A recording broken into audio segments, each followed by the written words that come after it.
Selamat datang kembali di program kita, tempat kita biasa ya menelusuri berbagai topik menarik dari sumber-sumber yang Anda bagikan. Nah, hari ini nih kita pegang sesuatu yang kayaknya penting banget buat masa depan pendidikan kita di Indonesia. Ini ada serangkaian modul pelatihan guru dari Kemendikbudristek. Untuk mata pelajaran yang bisa dibilang baru ya di SMP, Coding dan Kecerdasan Artifisial atau KKA. Iya, Anda nggak salah dengar, coding sama AI sekarang jadi pilihan di kurikulum nasional. Nah, misi kita sekarang, kita mau coba kupas tuntas isi modul-modul ini. Ini ada modul 1-5 buat BIMTEK Guru tahun 2025. Kita pengen tahu kenapa sih KKA ini dianggap penting, terus apa aja yang bakal dipelajari anak SMP, dan yang krusial nih, gimana cara ngajarinnya? Ayo kita gali bareng-bareng. Iya, ini memang langkah yang cukup signifikan ya. Perlu kita cermati bareng. Sumber kita ini, modul BIMTEK Guru ini bagusnya ngasih kita gambaran langsung lah ya soal kerangka berpikir pemerintah dan materi yang disiapin buat guru-guru nanti. Jadi bukan cuma wacana, tapi udah ada panduan implementasinya nih. Oke. Kalau gitu kita mulai dari yang paling dasar dulu kali ya. Kurikulum kita kan sering ada penyesuaian nih. Nah, inisiatif KKA ini beneran strategis atau jangan-jangan cuma ikut-ikutan tren global aja soal AI dan coding? Apa sih alasan mendasarnya menurut modul ini? Pertanyaan bagus itu. Jadi, menurut modul 1 ya, ini tuh ditekankan banget, bukan sekedar ikut tren, tapi ini bagian dari strategi nasional yang lebih besar, yang udah terencana. Kaitannya erat sama upaya kita mengembangkan SDM Indonesia biar unggul dan kompetitif di era digital. Sering kan kita dengar istilah revolusi industri 4.0, terus visi masyarakat 5.0. Nah, ini nyambung ke sana. Bahkan eksplisit disebut nyambung ke Rencana Pembangunan Jangka Panjang Nasional, RPJPN yang baru. Ah, jadi ada kaitannya sama rencana besar negara ya? Betul, jadi tujuannya serius nih, membekali generasi muda kita dengan pertama, literasi digital yang oke. Kedua, kemampuan adaptasi dan manfaatin teknologi kunci. Ya kayak AI, terus olah big data, paham soal Internet of Things, IoT, dan lebih dari skill teknisnya aja, ini juga soal ngasah keterampilan abad ke-21. Ah, itu ya, yang berpikir kritis, kreatif. Iya, kolaborasi sama pemecahan masalah, problem solving. Jadi, fondasinya kuat. Jadi bukan sekedar respons reaktif ya, ada landasan strategisnya. Modul 1 itu katanya juga nyebut negara lain kayak Singapura, India, Tiongkok sebagai inspirasi.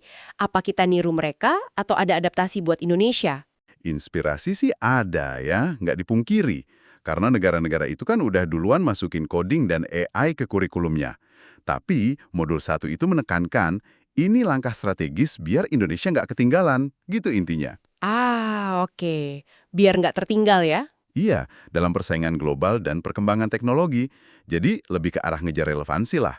Plus, ada penekanan yang menarik nih, yang mungkin khas Indonesia. Harapannya, penguasaan teknologi ini nggak cuma buat dorong ekonomi digital atau inovasi aja, tapi juga bisa dipakai buat memperkuat dan mempromosikan identitas nasional, termasuk budaya lokal kita. Jadi ada upaya adaptasi konteks di situ. Wah, menarik tuh ada aspek penguatan identitas nasional nih juga. Oke. Nah, sekarang kita masuk ke isinya deh. Kalau dengar coding dan kecerdasan artifisial buat anak SMP, bayangan saya tuh langsung lab komputer canggih, kode-kode rumit gitu. Apa beneran kayak gitu? Apa sih yang sebetulnya dipelajari siswa di KKA ini? Semua bakal jadi programmer gitu. Nah, justru itu. Kayaknya itu miskonsepsi yang mau diluruskan sama modul-modul ini. Modul 1 itu tegas bilang pendekatannya holistik, nggak melulu soal teknis coding. Tujuan utamanya bukan nyetak programmer massal di SMP, bukan itu. Ada beberapa elemen kunci yang jadi pilar KKA ini. Pertama, dan ini penting banget, fondasinya, berpikir komputasional, BK. Berpikir komputasional itu apa tuh? Ini bukan cuma soal komputer sebetulnya, tapi skill universal buat mecahin masalah secara logis, terstruktur. Jadi mecah masalah jadi kecil-kecil, ngenalin pola, terus ngerancang solusi langkah demi langkah. Ini kepake di mana aja sih? Oke. Jadi bukan cuma buat coding ya? Betul. Terus kedua, ada literasi digital LD. Ini luas cakupannya, nggak cuma bisa pakai gadget atau software ya, tapi juga mampu bikin konten digital, teks, gambar, video yang efektif dan bertanggung jawab. Termasuk paham haki, terus navigasi dunia maya yang aman dan etis. Penting itu. Banget. Ketiga, Nah, ini relevan banget sama yang lagi rame sekarang. Literasi dan etika kecerdasan artifisial. Siswa dikenalin konsep dasar AI. Apa itu AI, gimana cara kerjanya secara sederhana, manfaatnya apa aja. Tapi juga, nah ini penting, potensi dampak negatifnya apa. Yang ditekankan di sini itu membangun sikap kritis dan etis pas pakai AI. Wah, etika AI diajarkan di SMP ya? Keren. Iya, krusial kan? Keempat, ada pemanfaatan dan pengembangan KA. Maksudnya, kecerdasan artifisial. Di sini siswa belajar pakai tools AI yang udah ada, buat bantu kerjaan, ningkatin efisiensi, atau cari solusi kreatif. Mungkin ada pengenalan dasar-dasar gimana sistem AI dibuat, tapi fokusnya lebih ke pemanfaatan cerdasnya. Kalau waktu dan kondisi memungkinkan, modul juga nyebut ada tambahan algoritma pemrograman dasar sama analisis data sederhana. Jadi lihat kan, jauh lebih luas dari sekedar nulis kode. Iya ya, lega dengernya. Lebih luas dan fokus ke pemikiran sama literasi ya. Tadi disebut soal etika AI, itu penting banget. Modul 1 sama 3 katanya juga jelasin beda coding sama pemrograman. Terus AI generatif itu apa? Bisa dijelasin dikit intinya? Oh iya, bisa-bisa. Modul 1 itu ngasih klarifikasi. Kalau coding, itu ya aktivitas spesifik, nulis instruksi pakai bahasa komputer. Ibaratnya, coding itu kayak bagian ngerangkai kalimatnya lah. Oke. Nah, kalau pemrograman, itu prosesnya lebih gede, mencakup seluruh siklus bikin software, mulai dari ngerencanain, analisis kebutuhan, rancang alur, terus nulis kodenya, itu codingnya, nguji, sampai maintenance. Jadi coding itu salah satu alat dalam pemrograman. Ah, oke. Kebayang. Terus kalau AI, terutama yang generatif itu.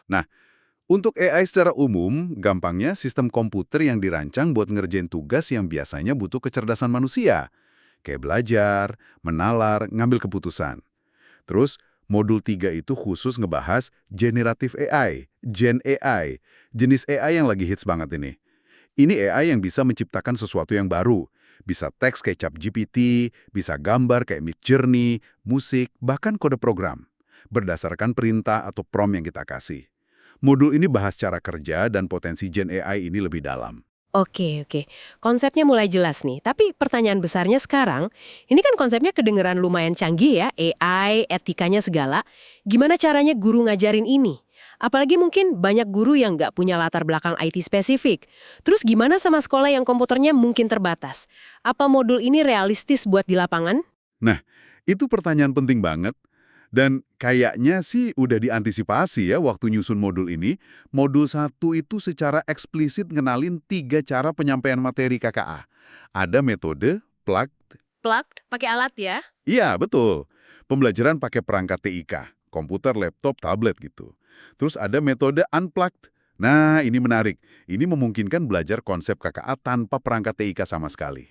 Wah, gimana caranya tuh? Bisa lewat permainan, simulasi, aktivitas fisik, diskusi kelompok, studi kasus. Ini penting banget buat sekolah yang infrastrukturnya mungkin belum merata kan? Betul. Solutif ya? Iya. Terakhir ada metode internet-based, yaitu pakai platform dan sumber belajar online. Fleksibilitas ini jadi kunci sih, biar KKA bisa jalan di berbagai kondisi sekolah. Oke, jadi ada pilihan metodenya ya? Selain itu cara ngajarnya gimana? Nah, selain cara penyampaian, modul 5 itu khusus ngebahas pendekatan pedagogik modernnya yang diharapkan dipakai guru KKA. Ada 3 kerangka utama yang ditekankan di situ. Pertama, fokus ke pengembangan Higher Order Thinking Skills, HOTS. HOTS lagi ya? Iya, artinya belajar itu nggak boleh cuma hafalan fakta, tapi harus dorong siswa biar bisa analisis info, evaluasi argumen, sampai bikin solusi atau karya baru. Menganalisis, mengevaluasi, mencipta. Kedua ada kerangka TPACK. Pernah dengar? TPACK, apa itu? Technological, Pedagogical, Content Knowledge. Intinya, guru KKA yang efektif itu nggak cukup cuma kuasai materinya, content knowledge, terus tahu cara ngajar, pedagogical knowledge, tapi juga harus cakep pakai teknologi, technological knowledge, dan yang paling penting, bisa gabungin ketiganya secara pas dalam pembelajaran. Wah, kedengerannya ideal tapi berat juga ya buat guru. Jujur aja ya, mencapai level TPACK ini tantangan besar. Perlu banget pengembangan profesional guru yang terus-menerus. Nggak bisa instan. Oke. Terus yang ketiga apa tadi? Yang ketiga itu pendekatan pembelajaran mendalam, deep learning. Ini istilah pedagogi ya, bukan AI. Ini maksudnya menciptakan pengalaman belajar yang 3 hal. Bermakna, jadi relevan sama hidup siswa. Terus, berkesadaran, mendorong refleksi dan paham mendalam. Sama, mengembirakan, bikin siswa tertarik dan semangat belajar. Jadi ada upaya serius biar KKIK ini nggak jadi pelajaran yang kering dan teoritis aja, tapi relevan dan asyik buat anak SMP. Kerangka TIPEK itu memang butuh effort besar ya buat pelatihan gurunya. Oke, jadi ada fleksibilitas metode, unplug itu keren, terus penekanan cara ngajar yang modern. Bisa kasih contoh aktivitas konkretnya nggak dari modul? Biar kebayang deh, di kelas nanti ngapain aja sih? Oh, banyak banget contohnya di modul, terutama modul 2, 3, sama 4. Praktis-praktis kok. Misalnya nih, buat berpikir komputasional BK di modul 2. Ada contoh unplugged yang menurut saya cerdas, ngajarin konsep modulus. Modulus, sisa bagi itu ya? Iya, sisa bagi. Itu kan penting di pemrograman. Nah, ngajarinnya pakai analogi jam dinding. Jadi siswa belajar konsep matematis komputasional ini tanpa nyentuh komputer. Cuma lihat putaran jarum jam. Cukup kreatif kan? Wah, iya juga ya. Terus yang pakai komputer? Yang plugged, ada contoh proyek ngelola data perjalanan fiktif gitu. Siswa diajak bersihin data yang kotor, cari pola, misalnya kapan sih perjalanan paling lama? Sampai nyoba bikin algoritma sederhana buat prediksi waktu tempuh. Ini kan ngajarin dasar analisis data sama algoritma secara praktis banget. Oke. Kalau literasi digital? Buat literasi digital, di modul 2, contohnya, siswa belajar nggak cuma konsumsi, tapi juga produksi konten digital. Misalnya, bikin poster atau video pendek. Tapi nggak asal bikin, harus perhatiin prinsip desain visual dasar, kayak keseimbangan, kontras warna biar gampang dibaca, dan tentu etikanya, nggak boleh nyontek misalnya. Terus, mikirin juga gimana cara nyebarin konten itu secara efektif dan bertanggung jawab di platform digital. Oke. Nah, yang AI dan etika tadi, gimana contohnya? Nah, ini nih, literasi dan etika AI. Porsinya lumayan gede di modul 1 sama 3. Siswa diajak mikirin isu penting kayak kualitas dan kuantitas data buat ngelatih AI. Modul 3 pakai contoh interaktif dari game Google Quick Draw. Oh, yang tebak gambar itu ya? Iya, kan AI-nya nebak gambar kita. Nah, aktivitas ini bisa mancing diskusi. Kok AI-nya kadang salah tebak? Gimana sih dataset gambar itu dibuat? Ini cara asik buat ngenalin konsep machine learning secara intuitif. Modul ini juga secara terang-terangan bahas resiko bias di AI. Ada contoh gimana Gen AI bisa hasilin gambar yang bias gender atau ras kalau kita nggak hati-hati sama prompt atau datanya. Wah, penting banget itu kesadaran soal bias. Betul. Terus isu privasi data pas pakai aplikasi AI, masalah hak cipta konten hasil Gen AI, itu dibahas juga. Bahkan ada aktivitas yang relevan banget sekarang, analisis contoh video deepfake. Tujuannya jelas, ngelatih kewaspadaan siswa sama potensi manipulasi info pakai AI. Jadi, nggak cuma belajar pakai AI, tapi juga ngeritisi. Keren. Terus yang pemanfaatan AI-nya? Fokusnya, gimana siswa bisa ngobrol efektif sama AI, terutama Gen AI. Misalnya, gimana bikin prompt atau instruksi yang jelas dan detail biar AI ngasih hasil yang kita mau. Modul 4 malah ngasih kerangka kayak create atau star buat panduan bikin prompt. Oh, ada rumusnya gitu ya? Semacam panduan lah. Aktivitas plugnya macam-macam. Bikin chatbot sederhana pakai platform visual kayak Pictoblocks. Atau nyoba latih model klasifikasi gambar sederhana. Misal bedain foto kucing sama ayam, pakai tool online gratis kayak Teachable Machine. Ada juga contoh proyek gabungan yang menarik di modul 4. Siswa ditantang bikin kampanye promosi jajanan sehat di sekolah pakai berbagai tools Gen AI. Mulai dari cari ide teks promosi, bikin gambar ilustrasinya, bikin musik latar simple, sampai bikin video pendek. Ini nunjukin banget gimana AI bisa jadi alat bantu kreativitas dan produktivitas. Wah, contoh-contohnya kedengeran seru dan nyambung banget ya sama dunia anak sekarang. Dari analisis data perjalanan, bikin konten, deteksi deepfake, sampai pakai Gen AI buat proyek sekolah. Kelihatan banget tujuannya mau bentuk pengguna teknologi yang cerdas dan kritis. Nah, satu pertanyaan lagi nih, mungkin ini ada di benak guru atau orang tua. Di beberapa sekolah kan udah ada mapel informatika. Gimana posisi KKA ini dibanding informatika? Tuntang tindih nggak sih? Atau saling melengkapi? Pertanyaan bagus. Ini juga dijelasin di modul 1.